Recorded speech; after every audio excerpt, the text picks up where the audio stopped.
Bismillahirrahmanirrahim. Assalamualaikum warahmatullahi taala wabarakatuh. Alhamdulillahil karimir rahman.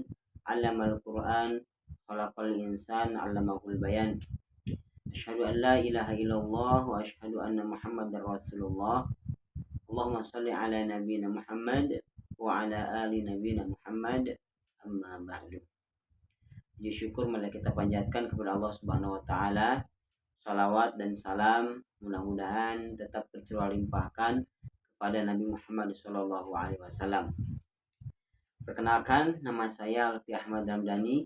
Insyaallah saya akan membuat suatu video untuk memenuhi tugas UTS matkul Tafsir Nusantara oleh dosen Ustadz Budi Suhartawan MA. Dan saya mendoakan mudah-mudahan beliau senantiasa Allah jaga, mudah-mudahan beliau senantiasa ada dalam lindungan Allah Subhanahu wa taala, ada dalam kesehatan, dan mudah-mudahan ilmunya senantiasa ditambahkan manfaatnya, ditambahkan keberkahannya. Amin ya Allah ya rabbal alamin. Pada kesempatan kali ini saya akan menjelaskan satu karya tafsir dari Nusantara, daerah Melayu. Orang sering mengenal dengan sebutan nama tafsir Turjuman Al-Mustafid yang dikarang oleh As-Singkili. Nah, beliau memiliki nama asli yaitu Abdul Rauf bin Al-Fansuri Al-Jawi. Ya, seseorang dari daerah Melayu, daerah Aceh Jawa, Aceh Barat. Beliau sering digelari dengan nama Syiah Kuala. Jadi orang-orang mengenal ulama di daerah Melayu itu dengan sebutan nama Syiah Kuala, seperti penamaan kiai-kiai di daerah Jawa. Untuk kelahiran beliau tidak ada data yang akurat, namun ada beberapa peneliti yang berpendapat salah satunya adalah Nasution. Beliau lahir sekitar pada tahun 1001 Hijriah ataupun 1593 Masehi. Jadi para peneliti berbeda-beda pendapat dalam hal kelahiran beliau. Namun Nasution menyebutkan bahwasanya As-Singkili ini lahir pada tahun 1001 Hijriah ataupun 1593 Masehi. Adapun jejak pendidikan beliau, Syekh Singkil ataupun Ar-Rauf, beliau pertama belajar kepada ayahnya sendiri. Ya, sebagaimana orang-orang menjelaskan bahwasanya Madrasatul Ula adalah orang tuanya sendiri. Setelah beliau belajar kepada ayahnya, beliau melanjutkan pendidikannya kepada ulama-ulama Fansur di daerah Aceh Barat. Setelah selesai, beliau melanjutkan pendidikan ke Timur Tengah selama 19 tahun. Adapun ulama yang terkenal yang pernah beliau belajar kepadanya adalah Syekh Ahmad Al-Kushashi dan muridnya Ibrahim Al-Qurni. Itulah masa pendidikan beliau dimulai dari ayahnya dan dilanjutkan kepada ulama-ulama daerah Fansur ini Aceh Barat, dan dilanjutkan ke daerah Timur Tengah dengan mengkaji beberapa disiplin ilmu. Selanjutnya, kenapa sih As-Singkili ini menciptakan karya tulis tafsir Turjuman Al-Mustafid? Yang pada masa itu pasti karya-karya tafsir itu memang sudah ada. Kenapa Syekh Singkili ini membuat tafsir?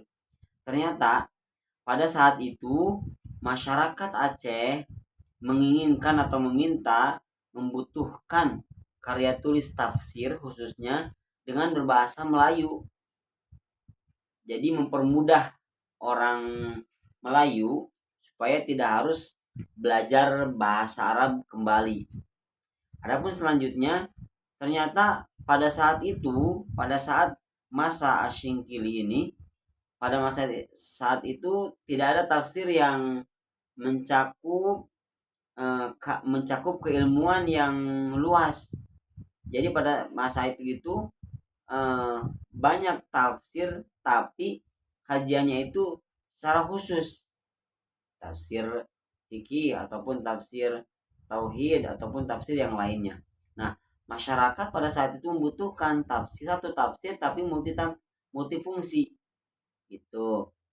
Dan selanjutnya pada saat itu ada faham yang memelencengkan pemahaman masyarakat tentang wahdatul wujud.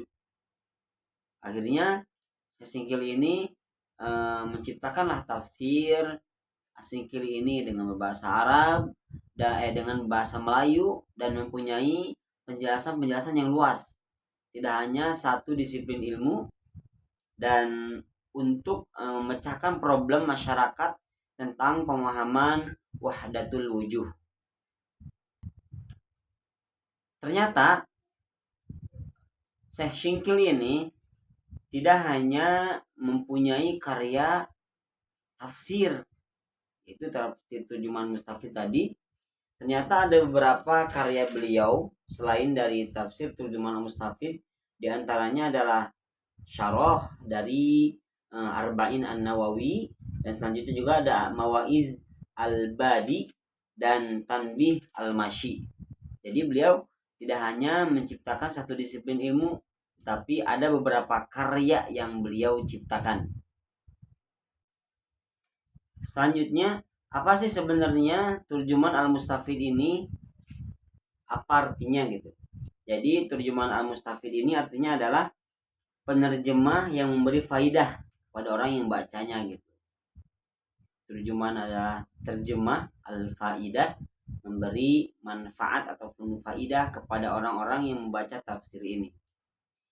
Dan sebagian peneliti juga mengatakan bahwa Turjuman Al-Mustafid ini adalah terjemah dari beberapa tafsir. Ada yang mengatakan ini adalah dari tafsir penerjemahan tafsir Al-Baidawi. Adapun juga yang mengatakan ini adalah terjemahan dari tafsir Al-Jalalain karya Imam As-Suyuti dan Jalaluddin As-Suyuti dan Jalaluddin Al-Mahalli. Selanjutnya, apa sih corak dari penafsiran Syekh Syingkil kepada karya tafsir Turjuman Al-Mustafid? Seperti sejarah beliau dalam belajar, tidak hanya satu disiplin ilmu, pada akhirnya beliau menciptakan karya tafsir ini dengan coraknya umum. Jadi tidak terfokus pada satu disiplin ilmu seperti fikih, tasawuf, ataupun nahwu ataupun yang lainnya. Nah, beliau menafsirkan ketika ayat menjelaskan tentang fikih, beliau didalami dengan ilmu fikih. Begitupun ilmu-ilmu yang lainnya, nahwunya, sorofnya, ataupun tasawuf. Ketika ada ayat tasawuf, beliau menjelaskan dengan ilmuwan tasawuf. Karena itu beliau karena dulu ya bidang ilmunya sangat banyak, akhirnya untuk cara penafsiran beliau sangatlah umum. Dalam satu karya ilmiah pasti akan timbul pro dan kontra, komentar demi komentar, entah itu komentar yang baik ataupun komentar yang buruk. Begitupun tafsir Turjuman Al-Mustafid, timbullah komentar-komentar. Di antaranya Turjuman Mustafid adalah salah satu karya tafsir pertama di Indonesia dengan berbahasa Melayu. Akhirnya tafsir ini memberikan kemudahan pada orang-orang Indonesia, khususnya daerah Aceh, dengan bahasa Melayu. Dan juga tafsir ini menjadi rujukan akademik terkait tafsir Quran. Tafsir Quran, penelitian tafsir Quran Turjuman Mustafid dalam bahasa. Dan juga banyak orang menjadi fokus dan ketertarikan kepada tafsir Turjuman Al-Mustafid karena tadi memberi kemudahan kepada orang Indonesia, karena nomor satu karya tafsir dengan berbahasa Nusantara. Bisa kita tarik kesimpulan bahwasanya ada satu karya tafsir yang berbahasa Melayu, bahkan ini pertama di daerah Indonesia, yaitu Turjuman Al-Mustafid karya Abdul Rauf. Mari kita tarik kesimpulan bahwasanya ada satu karya pertama di Indonesia berbahasa Melayu, yakni Turjuman Al-Mustafid karya Abdul Rauf bil Al-Fansuri Al-Jawi.